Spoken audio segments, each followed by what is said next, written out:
नमस्ते, मैं हूं जसप्रीत कौर। कोरोना केसेस तेजी से कम हुए हैं, लेकिन याद रखिए कि कोरोना अभी भी है, खतरा अभी भी बना हुआ है। ऐसे में मास्क आपके लिए सुरक्षा कवच है। हम आपसे बार बार अपील कर रहे हैं कि आप मास्क पहने। खुद से ये प्रण लीजिए कि जब तक ये महामारी है आप मास्क नहीं उतारेंगे। इसको लेकर के हमने कैंपेन भी शुरू किया है, #मास्क पहनो इंडिया, और जब उचित दूरी हो तो ही मास्क उतारें। मुंबई की बारिश, मुंबई की पोल खोलती जा रही है। बारिश की वजह से पूरी मुंबई डूबी नजर आ रही है। देर रात से जारी बारिश की वजह से सायन इलाके का ईस्टर्न एक्सप्रेस हाईवे तक पानी में डूब गया है, जिसकी वजह से देर रात भी वहां लंबा जैम लगा रहा और लोगों को भारी बारिश में मुश्किलों का सामना करना पड़ा। वहीं घुटनों तक पानी भरने की वजह से बेस्ट की एक बस भी खराब हो गई, जिसके बाद कई लोग पानी में ही खड़ी बस को धक्का मारते नजर आए।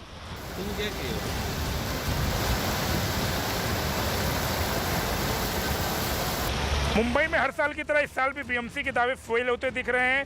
कुछ ही देर के मूसलाधार बारिश के चलते पूरी मुंबई में जल भरा हो चुका है। इस समय मुंबई के साइन इलाके खड़े हैं। ये साइन इलाका का गांधी मार्केट है, जो पूरा जलमग्न हो चुका है। ये बहुत अहम मार्ग है जिसे ईस्टर्न एक्सप्रेस हाईवे कहा जाता है। आप देख सकते हैं कि पूरा जो सड़क है वो पूरा पानी ही पानी हो चुका है, और ये मुंबई का एक एसटी बस है जो जलमग्न होने के से बंद पड़ चुका है। एसटी के लोग इसे किसी भी प्रकार से निकालने की कोशिश कर रहे हैं। इस समय बीएमसी के भी लोग घटनास्थल पे पहुंच चुके हैं और ये लगातार प्रयास कर रहे हैं कि इस पानी को कैसे भी निकाला जा सके। आप देख सकते हैं कि एसटी बीएमसी के लोग कैसे मशक्कत कर रहे हैं। जो गाड़ियां इस जलमग्न में बंद हो चुकी हैं, पानी के जल भराव के चलते उसे निकालने के लिए कोशिश कर रही है, और उसके लिए काफ़ी मशक्कत करना पड़ रहा है। आप हमारे पीछे भी देख सकता हूँ कि ये जो सड़क है इसमें जल भराव होने के चलते एक लंबा जाम लग चुका है, और बीएमसी के भी लोग यहाँ खड़े हैं, लोगों को आगे जाने से मना कर रहे हैं,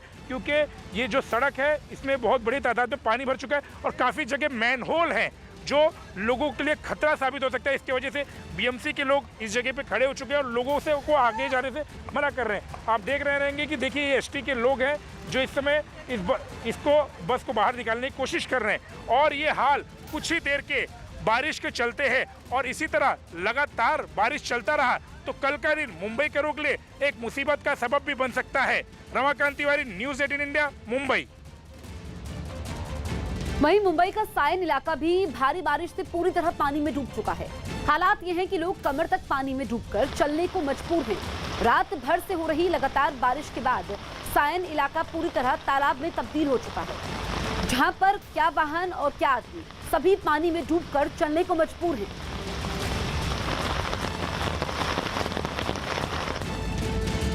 मुंबई में आसमान से आफत की बारिश हो रही है। बीती रात से हो रही बारिश की वजह से शहर के निचले इलाकों में जल जमाव हो गया है। शहर के बडाला, कुर्ला, साइन, चेंबूर, मलाड, कलीना, अंधेरी और सांता क्रूज जैसे इलाकों में सड़कों पर भारी जल जमाव के हालात पैदा हो चुके हैं। सबसे बुरे हालात कुर्ला में बने हुए हैं, जहां कुछ देर की बारिश से ही सड़कें तालाब में तब्दील हो जाती हैं। फिलहाल देर रात से जारी बारिश की वजह से कुर्ला की ज्यादातर सड़कों पर पानी भर चुका है, जिसकी वजह से वहां के लोगों और वहां से गुजरने वालों को भारी दिक्कतों का सामना करना पड़ रहा है। मुंबई में मूसलाधार बारिश के चलते पूरी मुंबई में जलभरा हो चुका है। इस समय मुंबई के कुर्ला इलाके में है। आप देख सकते हैं मुंबई के कुर्ला इलाका का एक अहम सड़क है जो पूरा का पूरा नदी में तब्दील हो चुका है। गाड़ियों को आवागमन में दिक्कत हो रही है, और ये पूरा सड़क जो है इस समय नदी में तब्दील हो चुका है। और गाड़ियाँ आप देख सकते हैं कि इस समय पीछे गाड़ियाँ भी खड़ी हैं जो इस जलभराव के चलते यहाँ से गुजर पाने में मुश्किल हो रही है, और आपकी नज़र जहाँ भी जाएगी वहाँ आपको पानी ही पानी दिखता रहेगा। और ये आलम कुछ ही देर के मूसलाधार बारिश के चलते हैं, और आप देख रहे रहेंगे कुछ बच्चे इस सड़क पर जलभराव में चलते हुए आ रहे हैं, और लोगों को काफ़ी दिक्कत भी झेलनी पड़ रही है। और लगातार इसी तरह मूसलाधार बारिश चलता रहा तो कल के दिन मुंबई के लोगों के लिए मुसीबत का सबब हो सकता है। Ramakant Tiwari, news 18 India, Mumbai. मुंबई में देर रात से हो रही बारिश अभी भी जारी है। बटाला, सायन और गांधी मार्केट समेत कई निचले इलाकों में सड़कों पर पानी भर चुका है। हालात यह है कि कई जगह सड़कों पर भरे पानी में वाहन डूब गए हैं। मुंबई में भारी बारिश की वजह से गांधी मार्केट इलाके में जल जमाव हो गया है। मानसून के समय ये इलाका हमेशा जलमग्न हो जाता है। ईस्टर्न एक्सप्रेस हाईवे के साथ ही अब वेस्टर्न एक्सप्रेस हाईवे पर भी भारी जैम लग गया है। तेज बारिश के कारण दहीसर चेक नाका पर भी लंबा जाम देखा जा रहा है। वहीं मौसम विभाग के अनुसार आज दिन भर होने वाली बारिश से लोगों की मुसीबत और बढ़ेगी। भारी बारिश के चलते बीएमसी ने बसों के रूट बदल दिए हैं। हार्बर लाइन पर चलने वाली लोकल ट्रेन सेवा भी प्रभावित हुई है। एयरपोर्ट के रनवे पर पानी भर चुका है। हालांकि अभी उड़ानों पर असर पड़ने की जानकारी सामने नहीं आई है।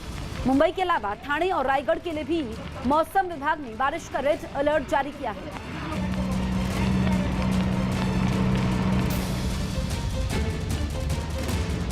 मुंबई में आफत की बारिश ने सड़क, रेल, हवाई मार्ग सभी पर ब्रेक लगा दिया है। हालात इतने बुरे हैं कि मुंबई का लगभग हर रेलवे ट्रैक बारिश के पानी में डूब चुका है। मुंबई का शिव स्टेशन नदी में तब्दील हो चुका है। पटरियों पर भरा पानी बढ़ते हुए प्लेटफॉर्म तक जा पहुंचा है, जिसकी वजह से ज्यादातर लोकल ट्रेनें अपने समय से कई घंटे देरी से चलने को मजबूर हैं। बारिश की वजह से मध्य रेलवे की लोकल सेवा कई घंटों की देरी से चल रही है। कुर्ला और विद्या विहार के बीच ट्रैक पर रेलवे ट्रैक पर जल जमाव की वजह से ट्रेनों की आवाजाही में दिक्कत हो रही है। स्लो लाइन का ट्रैफिक भी फास्ट रूट पर डाइवर्ट किया गया है। मौसम विभाग ने मुंबई, ठाणे और पालघर के कुछ हिस्सों में भारी बारिश की चेतावनी देते हुए येलो अलर्ट जारी किया है।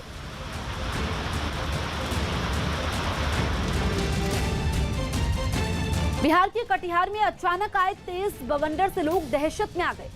कटिहार के कदवा थाना क्षेत्र के चांदपुर गरिया गांव की नदी में अचानक आए तेज हवा और पानी मिलकर खतरनाक बवंडर का रूप ले लिया और करीब 5 मिनट तक ये बवंडर बना रहा। इसी बीच कुछ लोग इस बवंडर को अपने मोबाइल के कैमरे में कैद कर लिया।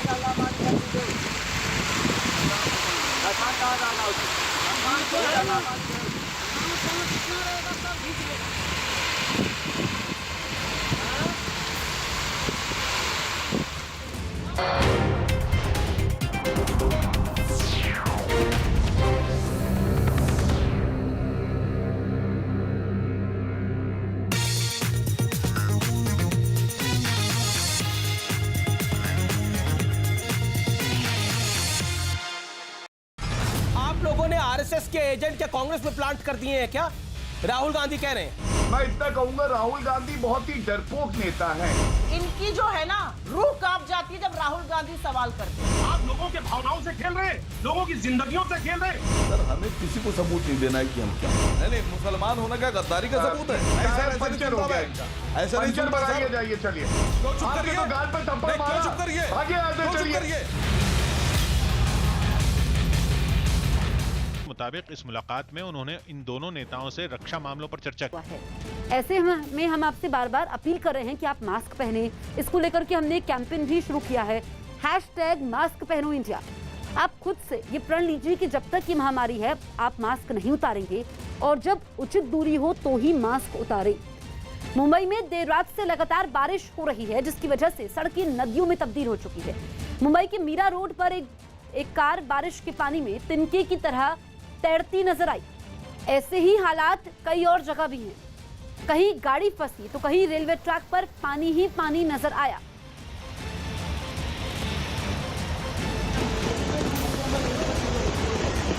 तस्वीरें हम आपको दिखा रहे हैं अलग अलग इलाकों की, और आप ये मीरा रोड की तस्वीरें देखिए। कार यहाँ पर तिनके की तरह बहती हुई नजर आ रही है। 2 तस्वीरें, मुंबई में तेज बारिश है और बुरा हाल है। हमारे सहयोगी दिवाकर फोन लाइन पर मौजूद हैं। दिवाकर, हम तस्वीरें देख पा रहे हैं, मुंबई पानी पानी हो चुकी है। इससे निपटने के लिए प्रशासन की क्या तैयारी है और मौसम विभाग का क्या अलर्ट है? देखिए जसप्रीत, जिस तरह के हालात मुंबई में बने हुए हैं, ऐसा कहा जा सकता है कि शहर में पानी नहीं बल्कि पानी में शहर जो है वो पूरी तरह से बह रहा है।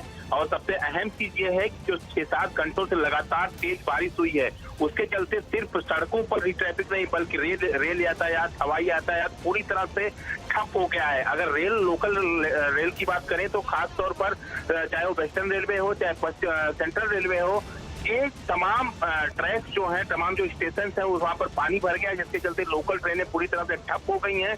दूसरी अहम चीज ये है कि जिस तरह के हालात पूरे शहर में बने हैं, उसको देखते हुए प्रशासन पूरी तरह से नाकाम रहा है और प्रशासन के हाथ में इस वक्त बिल्कुल कुछ भी नहीं है, क्योंकि हालात इतने ज्यादा बिगड़ चुके हैं कि जब तक पानी नहीं निकलेगा या फिर जब तक बारिश नहीं रुकेगी तब तक ये हालात बने रहेंगे। दूसरी तरफ आपने तस्वीरें देखी होगी किस तरह से कार जो है ऐसे बह रही जैसे लगा कार को कोई हटा रहा है। इस तरह की तस्वीरें सिर्फ मीरा रोड से ही नहीं बल्कि तमाम इलाके हैं जहां से सामने आ रही हैं और मौसम विभाग का साफ तौर पर ये चेतावनी है कि आने वाले 3 से 4 घंटों में और तेज बारिश मुंबई में हो सकती है। तो बिल्कुल दिवाकर, आपसे जानना चाहेंगे कि मुंबई के ऐसे कौन कौन से इलाके हैं जो इस बारिश में सबसे ज्यादा प्रभावित हुए हैं?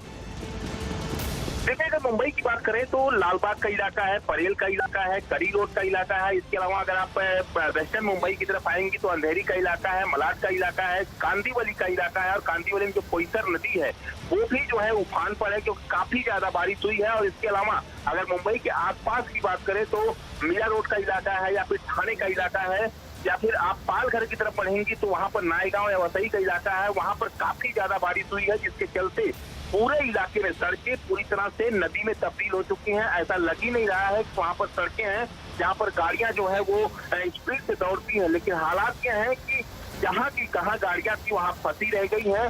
लोकल ट्रेनों को कैंसिल किया गया है। रेलवे ने साफ तौर पर बयान भी जारी किया है कि बहुत ज्यादा बारिश हुई जिसके चलते जो भांडुप के रेलवे स्टेशन है या साइन का स्टेशन है या फिर इसके अलावा आप परेल का स्टेशन देखेंगे तो वहां पर पूरा पानी भर चुका है, जिसके चलते ट्रेनों को कैंसिल किया गया है। इसके अलावा जो सड़क यातायात है वो पूरी तरह से ठप है, जहां पर भी ये चल रहा है वहां पूरी तरह से ट्रैफिक जाम लगा हुआ है, जिसके चलते हालात बहुत ही बदतर बन गए हैं और आने वाले 3-4 घंटों में अभी भी राहत की बात मुंबई करों के लिए नहीं है क्योंकि बिल्कुल तो अहम है। अगले 3 से 4 घंटे दिवाकर बने रहिए, हम आपसे आगे भी अपडेट लेंगे अगली खबर पर।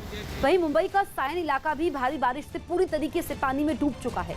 हालात ये हैं कि लोग कमर तक पानी में डूबकर चलने को मजबूर हैं। रात भर से हो रही लगातार बारिश के बाद साइन इलाका पूरी तरह तालाब में तब्दील हो चुका है, जहां पर क्या वाहन और क्या आदमी सभी पानी में डूबकर चलने को मजबूर हैं। कुर्ला में बारिश से बुरा हाल है, जहां कुछ देर की बारिश से ही सड़कें तालाब में तब्दील हो जाती हैं। फिलहाल देर रात से जारी बारिश की वजह से कुर्ला की ज्यादातर सड़कों पर पानी भर चुका है, जिसकी वजह से वहां के लोगों और वहां से गुजरने वालों को भारी दिक्कतों का सामना करना पड़ा है। दिवाकर हमारे सहयोगी लगातार हमारे साथ बने हुए हैं। दिवाकर, हर साल मुंबई में ऐसे ही बारिश होती है और हर साल बीएमसी के बड़े बड़े दावे होते हैं, लेकिन बारिश होते ही उन दावों की पोल खुल जाती है। जैसे देखिए, सबसे बड़ी वजह क्या है इसकी? सबसे बड़ी वजह है कि जो ड्रेनेज सिस्टम है मुंबई का वो काफी पुराना है, करीब 160 साल पुराना ये ड्रेनेज सिस्टम है जिसको बीएमसी ने आज तक अपडेट ही नहीं किया। जब मानसून आता है तभी जो है बीएमसी ये कहती है कि नालों की सफाई कर ली गई है या तमाम जो अन्य व्यवस्थाएं हैं वो कर ली गई हैं, लेकिन जो ड्रेनेज सिस्टम है जब तक उसे अपडेट नहीं किया जाएगा तब तक इस तरह के हालात जब भी तेज बारिश मुंबई में होगी वो बनते रहेंगे। तो साफ तौर पर यहाँ पर स्थिति क्या है, बीएमसी की जो इच्छा शक्ति है वो शायद उसे वो दिखाना नहीं चाहती है, वो काम नहीं करना चाहती ग्राउंड लेवल पर, सिर्फ नालों की साफ सफाई कर देने से या फिर जो है पंपिंग सेट लगा देने से, क्योंकि बहुत ज्यादा अगर बारिश होती है, अगर आप देखेंगे तो कांजूर मार्ग का जो इलाका है वहां पर 277 मिलीमीटर बारिश हुई है। इसके अलावा सायन की बात करेंगे तो 200 से ज्यादा मिलीमीटर बारिश वहां पर भी हुई है। यही वजह है कि सायन का जो चिंग सर्कल इलाका है या फिर आप दादर की तरफ हिंद माता की तरफ जाएंगे वो इलाका है, ये इलाके पूरी तरह से भरे हुए हैं, यहाँ पर सड़कें नजर ही नहीं आ रही हैं। सबसे बड़ी वजह यही है कि अगर ड्रेनेज सिस्टम आपका अपडेट नहीं होगा तो फिर पानी जो है वो बाहर नहीं निकल पाएगा, समुद्र में नहीं निकल पाएगा। और दूसरी अहम चीज के दौरान अगर हाई टाइड होता है, जो बताया भी गया था कि 6:03 पर हाई टाइड भी था 3.72 मीटर का, उसके चलते भी समुद्र जो है वो पानी अंदर रहने के बजाय बाहर खींचता है, जिसके चलते मुंबई में हालात बने हैं। लेकिन फिलहाल स्थिति ये है साफ तौर पर कि आने वाले 3-4 घंटों में और तेज बारिश की संभावना जो है मौसम विभाग में मुंबई का बेहद परेशान है। दिवाकर, आप नजर बनाए रखिए, आगे आपसे अपडेट लेते रहेंगे हम। अमरिंदर और सिद्धू विवाद के बीच पंजाब के मुख्यमंत्री कैप्टन अमरिंदर सिंह ने अपने धुर विरोधी माने जाने वाले प्रताप सिंह बाजवा से मुलाकात की है। करीब 4.5 साल बाद बाजवा और कैप्टन की मुलाकात अमरिंदर के फार्म हाउस पर हुई। तो वहीं दूसरी ओर पटियाला में नवजोत सिंह सिद्धू से उनके करीबी परगट सिंह के साथ कुछ दूसरे विधायकों ने मुलाकात की। इससे पहले सूत्रों के हवाले से खबर आई थी कि अमरिंदर सिंह ने कहा है कि सिद्धू जब तक उनसे माफी नहीं मांगेंगे तब तक वो उनसे नहीं मिलेंगे। तो 4 साल बाद कैप्टन और उनके धुर विरोधी बाजवा की मुलाकात हुई है। पंजाब में सियासी हलचल तेज है और दूसरी तरफ नवजोत सिंह सिद्धू ने पटियाला में कई विधायकों के साथ बैठक की है। पंजाब कांग्रेस में मची सियासी उठापटक का दौर अब उस पड़ाव पर पहुंच गया है जहां से कभी भी कोई भी बड़ा फैसला आ सकता है। न्यूज 18 के अरुण कुमार सिंह की खबर है कि पंजाब में कैप्टन बनाम सिद्धू के बीच चल रही राजनीतिक रस्साकसी पर सुलह का फॉर्मूला तैयार कर लिया गया है। सूत्रों के हवाले से आई खबर के मुताबिक पंजाब कांग्रेस की कमान नवजोत सिंह सिद्धू संभाल सकते हैं। कांग्रेस में तैयार सुलह का फॉर्मूला, क्या सिद्धू को मिलेगी पंजाब कांग्रेस की कमान?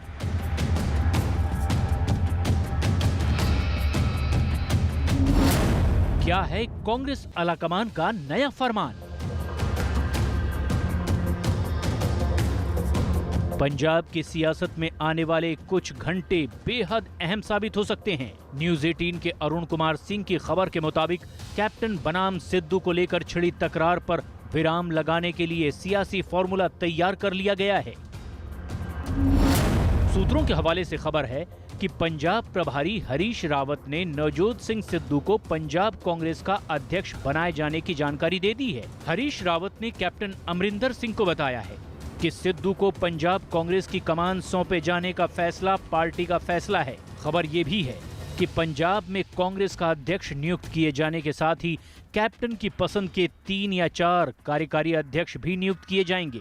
इतना ही नहीं, खबर तो ये भी है कि हरीश रावत और सोनिया गांधी के बीच बातचीत के बाद ही फाइनल फॉर्मूले की प्रेस रिलीज के जरिए घोषणा की जाएगी।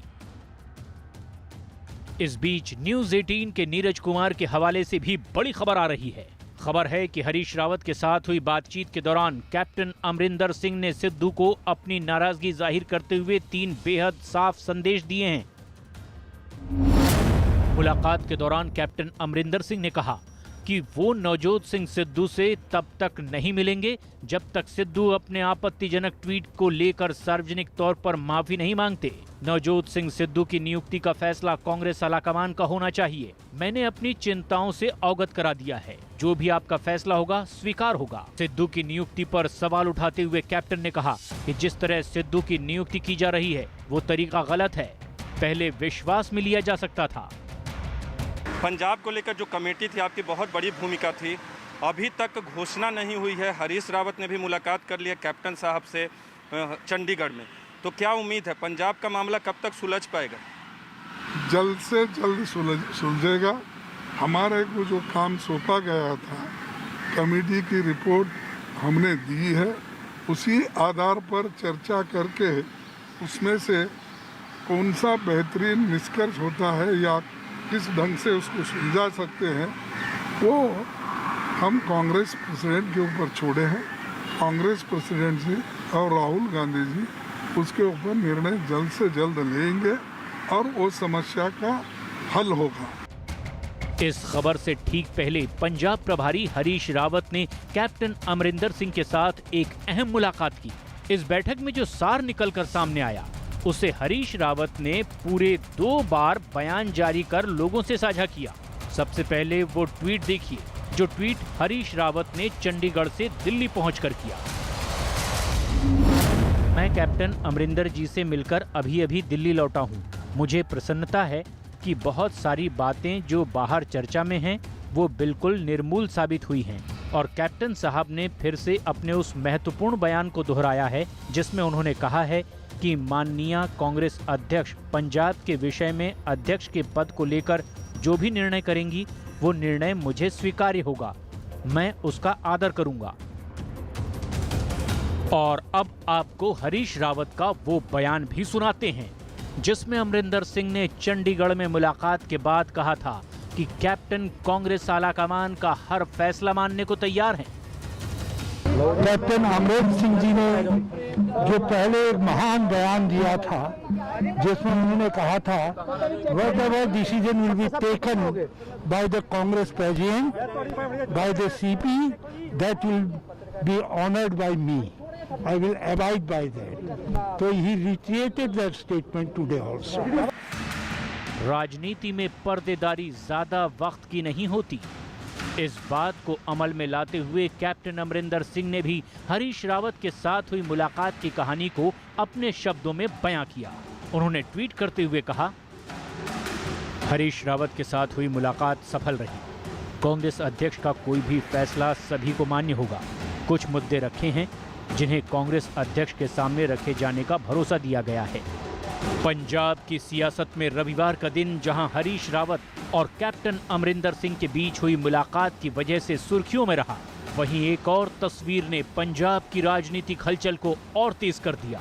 ये तस्वीर थी नवजोत सिंह सिद्धू और पंजाब कांग्रेस के मौजूदा अध्यक्ष सुनील जाखड़ के बीच हुई मुलाकात की, जिसे ट्विटर पर शेयर करते हुए सिद्धू ने लिखा, पंजाब प्रदेश कांग्रेस कमेटी के अध्यक्षों से मिला जिन्होंने मेरा मार्गदर्शन किया। बुद्धिमान लोगों से चर्चा कई महीनों की शिक्षा के बराबर होती है।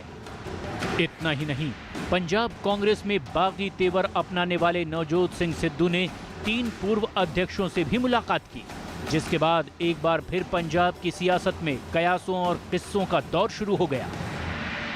जो भी हमारी हाई कमांड का फैसला होता है वो हम सभी लोग मानते हैं।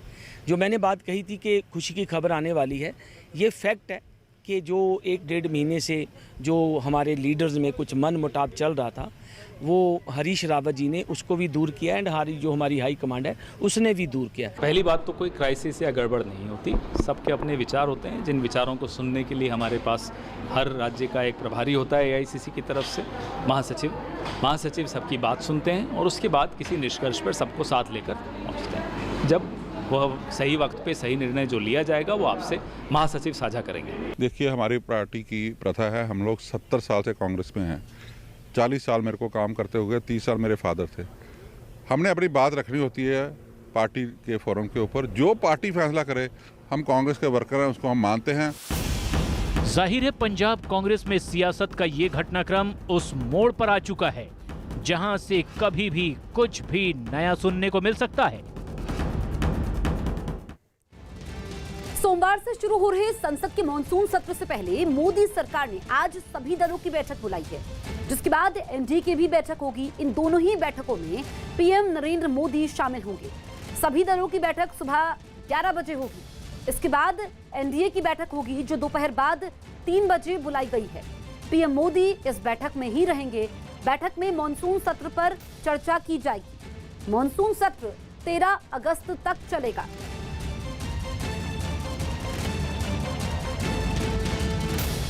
बिहार के कटिहार जिले से डरा देने वाली तस्वीरें सामने आई।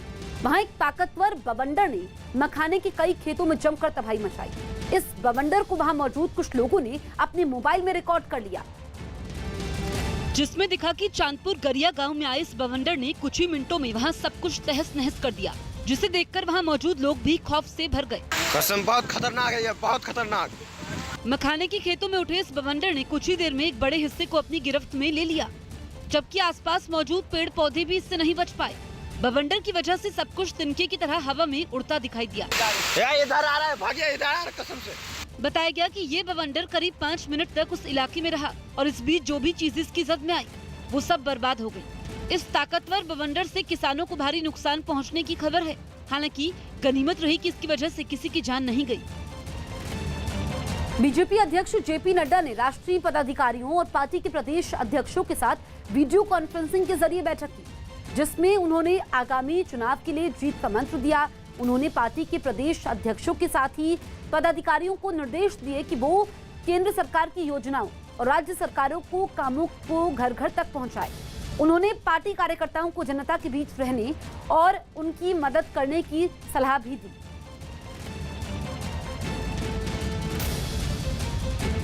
यूपी में एक दारोगा को महिला को पीटने का वीडियो वायरल हो गया। यूपी के कानपुर देहात में एक दारोगा का एक महिला को पीटने का वीडियो वायरल हो गया। वीडियो में साफ दिखा कि दारोगा एक महिला के ऊपर बैठ गया। हालांकि एक आदमी बीच बचाव कर दारोगा को लेकर जाता दिखाई दिया। दिल्ली में कोरोना नियमों का पालन न करने पर सरोजनी नगर मार्केट बंद कर दी गई, लेकिन फिर भी दिल्ली के दूसरे बाजारों में भीड़ कम होने का नाम नहीं ले रही और लोग अपनी जान की परवाह किए बिना ही बाजारों में कोरोना से बेखौफ होकर खरीदारी करते नजर आए। झारखंड के रांची में पुलिस और पैरामिलिट्री ने साझा अभियान चलाकर नक्सली ठिकाने का भंडाफोड़ कर वहां से हथियारों का बड़ा जखीरा बरामद किया, जिसके बाद डीजीपी ने टीम को सम्मानित किया। भारत और श्रीलंका के बीच 3 मैचों की वनडे सीरीज का पहला मैच आज कोलंबो के प्रेमदासा स्टेडियम में खेला जाएगा। इस सीरीज के लिए शिखर धवन को कप्तान जबकि तेज गेंदबाज भुवनेश्वर कुमार को उप कप्तानी सौंपी गई है। ये वनडे भारतीय समय के अनुसार दोपहर 3 बजे से शुरू होगा। थाईलैंड के 21 साल के बल्लेबाज जॉन ग्लास ने लगान वैली स्टील्स T20 ट्रॉफी के फाइनल मुकाबले के आखिरी ओवर में चमत्कार कर दिया। जॉन ग्लास ने आखिरी 6 गेंद पर 6 छक्के जड़कर अपनी टीम को खिताब जिता दिया। बेहद रोमांचक फाइनल में टीम को आखिरी ओवर में 35 रन चाहिए थे, लेकिन जॉन ग्लास ने 6 गेंद पर 6 छक्के लगाकर मैच और खिताब दोनों पर कब्जा कर लिया। फाइनल में जॉन ग्लास 87 रन बनाकर नॉट आउट रहे। टोक्यो ओलंपिक में कोरोना का पहला मामला सामने आया है। टोक्यो ओलंपिक्स का आयोजन 23 जुलाई से होना है। ऐसे में टोक्यो ओलंपिक्स पर भी कोरोना का साया मंडराने लगा है। लखनऊ में आज आरएसएस और बीजेपी की समन्वय बैठक होगी। बैठक में सीएम योगी और दोनों डिप्टी सीएम शामिल हो सकते हैं। यूपी विधानसभा चुनाव से पहले आरएसएस और बीजेपी की ये बैठक काफी अहम है। न्यूज 18 के यतेंद्र शर्मा की खबर है कि बैठक में आरएसएस के अरुण कुमार शामिल होंगे। इस बैठक में यूपी चुनाव में आरएसएस और बीजेपी के तालमेल पर चर्चा होगी। बैठक में आरएसएस से जुड़े कई संगठन भी शामिल होंगे।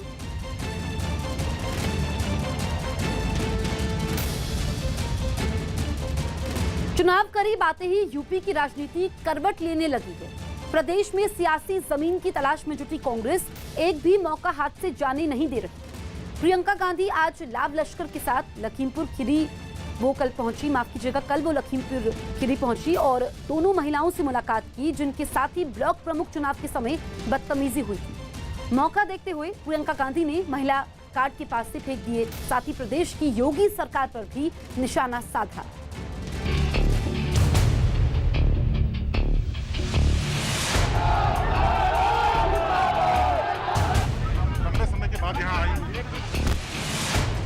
कांग्रेस महासचिव प्रियंका गांधी के साथ बैठी ये दोनों महिलाएं वही अनिता और ऋतु हैं, जिनके साथ 8 जुलाई को ब्लॉक प्रमुख चुनाव के दौरान कुछ लोगों ने बदतमीजी की थी। इस मुद्दे की गूंज लखनऊ से लेकर दिल्ली तक गूंजी थी। मुद्दा इतना गर्म हुआ कि उत्तर प्रदेश में कांग्रेस की खेवनहार प्रियंका गांधी खुद को यहां आने से नहीं रोक पाई और पहुंचते ही प्रदेश सरकार के खिलाफ हल्ला बोलते हुए महिला कार्ड खेल दिया। नामांकन पत्र भरने के लिए गई। आप सोच सकते हैं कि उस समय उनको घेर के पीटा गया, उनकी साड़ी खींची गई, उनके कपड़े फाड़े गए, तो आप सोच सकते हैं कि उन पर क्या बीती होगी। उनके साथ उनका छोटा सा बच्चा भी गया था। भारतीय जनता पार्टी पंचायत चुनाव में भारतीय जनता पार्टी को भारी सफलता मिली। इस नतीजे से मुख्यमंत्री योगी भी गदगद है। वाराणसी दौरे पर आए प्रधानमंत्री नरेंद्र मोदी ने भी मुख्यमंत्री की तारीफ की थी। लखीमपुर खीरी पहुंची प्रियंका गांधी ने प्रधानमंत्री पर भी निशाना साधा। कहा कि पंचायत चुनाव में भारी हिंसा हुई है और सरकार ने इसकी अनदेखी की। जिस सीओ ने उनको बचाने की कोशिश की, उनको सस्पेंड कर दिया आपने। बाकी अधिकारी जो खड़े थे उनको कुछ नहीं किया।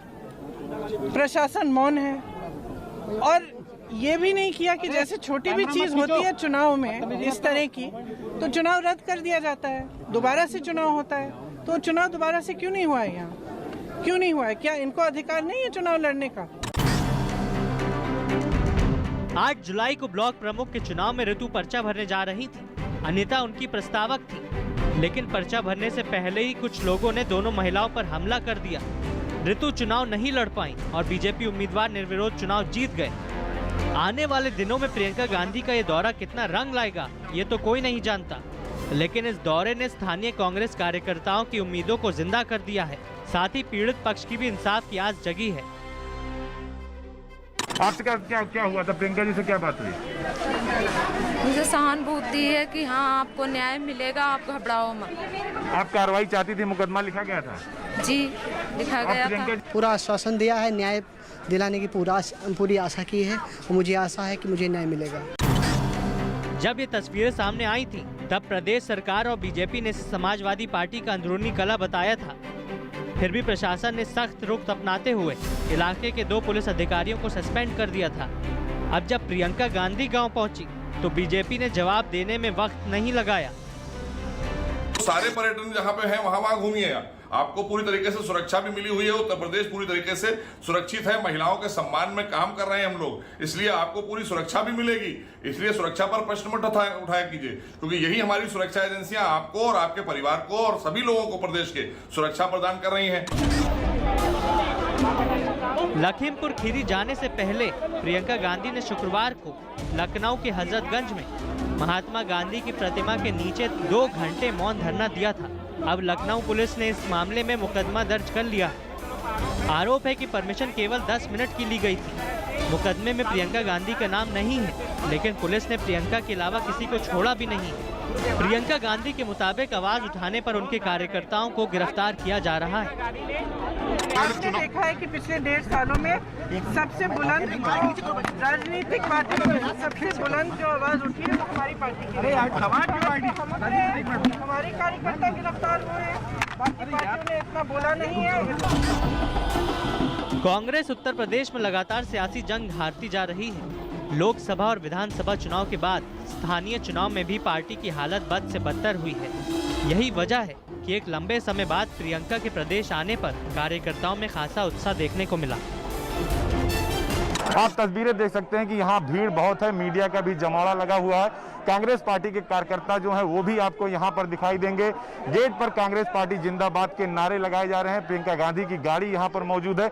यहाँ से अब वो सीधे लखनऊ जाएंगी। लखनऊ जाने के बाद कार्यकर्ताओं के साथ मीटिंग करेंगी, अमेठी और रायबरेली के लोगों से बात करेंगी। यानी कांग्रेस पार्टी अब उस सियासी जमीन को तलाश रही है जो उसने खो दिया था।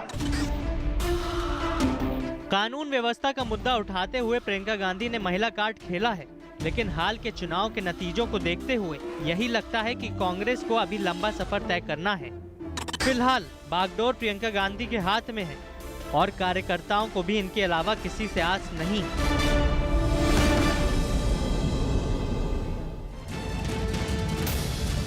यूपी में इस साल कांवड़ यात्रा नहीं होगी। योगी सरकार से बातचीत के बाद कांवड़ संघ ने फैसला लिया है।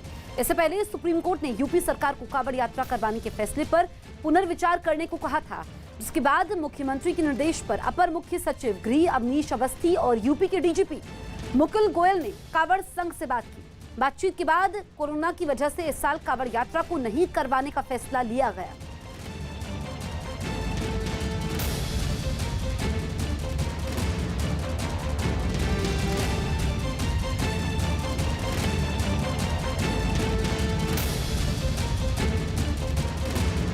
इस वक्त की बड़ी खबर आपको बता दें, मुंबई के पास जमीन खिसकी है। चेंबूर में ये जमीन खिसकी है और हादसा हुआ है, जिसके बाद एक दीवार झुग्गियों पर गिर पड़ी है, जिसमें कई लोग दब गए हैं। मलबे में से 13 लोगों को निकाल लिया गया है। राहत और बचाव का काम जारी है। तो मुंबई में लगातार बारिश हो रही है और 3 से 4 घंटे काफी अहम है और ऐसे में जमीन खिसकने की घटना सामने आई है। चेंबूर इलाके से अभी तक 13 लोगों को निकाला जा चुका है, क्योंकि मलबा काफी ज्यादा है। ये तस्वीरें आप देखिए, जमीन खिसकने के बाद का मंजर। एक दीवार झुग्गियों पर गिर पड़ी है, जिसमें कई लोग दब गए। अभी कुछ और लोग हो सकते हैं। ऐसे में कोशिश यही है कि सभी लोगों को बाहर निकाला जाए। झुग्गियों पर ये दीवार गिरी है, जिसमें कई लोग दब गए हैं। अभी तक 13 लोग बाहर निकाले जा चुके हैं। तो मुंबई के चेंबूर में ये बड़ा हादसा हुआ है। चेंबूर के भारत नगर में ये हादसा हुआ है, जहां पर जमीन खिसकने से यह हादसा होता है। दीवार झुग्गियों पर गिर जाती है। हमारे सहयोगी दिवाकर ये खबर दे रहे हैं और अभी रेस्क्यू ऑपरेशन जारी है। आप देखिए, काफी मुश्किल हालात, लगातार वहां पर बारिश हो रही है रुक रुक कर, और मौसम विभाग का कहना है कि 3 से 4 घंटे और बारिश होगी। ऐसे में काफी अहम है। कुछ घंटों की बारिश के बाद मुंबई से जो तस्वीरें सामने आ रही हैं वो दुखद हैं। आप देखिए, ये चेंबूर की भारत नगर में जमीन खिसकी है।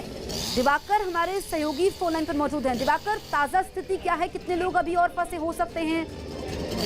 देखिए, अभी तक जो जानकारी मिल रही है कि कुछ और लोगों के 10 से 12 लोग और फंसे होने की संभावना जताई जा रही है, जसप्रीत। लेकिन फिलहाल जिस तरह की बारिश हो रही है, क्योंकि ये चेंबूर का भारत नगर इलाका जो है ये पहाड़ी क्षेत्र है और यहाँ पर झुग्गी झोपड़ियां जो है वो काफी ज्यादा होती हैं और उसी झुग्गी झोपड़ी पर एक दीवार गिरी है, क्योंकि जिस तरह से बारिश हुई है उसके चलते ये दीवार गिरी है, जिसके चपेट में कई घर जो पहाड़ी क्षेत्र में मौजूद थे वो आए हैं। अभी तक की जो ताजा अपडेट मिल रही है उसके मुताबिक 4 लोगों की मौत जसप्रीत हुई है और इसके अलावा 27 लोगों को अब तक रेस्क्यू किया जा सका है, लेकिन अभी भी 10 से 12 लोगों के फंसे होने की संभावना है। यही वजह है कि रेस्क्यू ऑपरेशन लगातार चलाया जा रहा है। जो फायर ब्रिगेड के लोग हैं, इसके अलावा बीएमसी के लोग हैं, वहां मौके पर मौजूद हैं और लगातार रेस्क्यू ऑपरेशन करके लोगों को निकालने की कोशिश की जा रही है। लेकिन पहाड़ी क्षेत्र है, एक तरह से कह सकते हैं कि लैंडस्लाइड जब होता है तो वहां पर जो मलबा होता है उसको हटाने में काफी दिक्कतें आती हैं और इसीलिए काफी ज्यादा दिक्कतें आ रही हैं और बारिश भी लगातार हो रही है, जिसके चलते ये हालात बने हुए हैं कि रेस्क्यू ऑपरेशन में भी काफी दिक्कतें आ रही हैं। बिल्कुल दिवाकर, जिन 4 लोगों की मौत हुई है, क्या उनकी पहचान हो पाई है और रेस्क्यू ऑपरेशन में कितनी टीमें जुटी हुई हैं?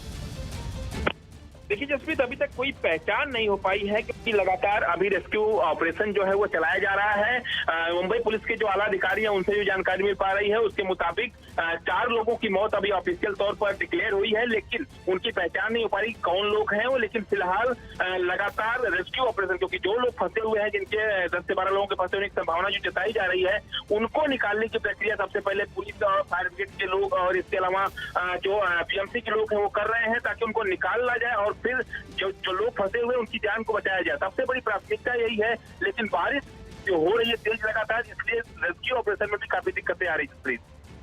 बिल्कुल, तो दिवाकर बने रहिए, तस्वीरें एक बार फिर से दिखा देते हैं। ये तस्वीरें आप देखिए, चेंबूर इलाका मुंबई का, और यहाँ पर जमीन खिसकी है, इसमें 4 लोगों की मौत हुई है। तो ये दर्दनाक हादसा, 13 लोगों को अभी निकाला जा चुका है। रेस्क्यू ऑपरेशन में काफ़ी दिक्कतें आ रही हैं क्योंकि आप देखिए कि जो ये इलाका है काफ़ी सक्रिय है और इसमें कई टीमें लगी हुई हैं। कई लोग अभी भी मलबे में दबे हो सकते हैं।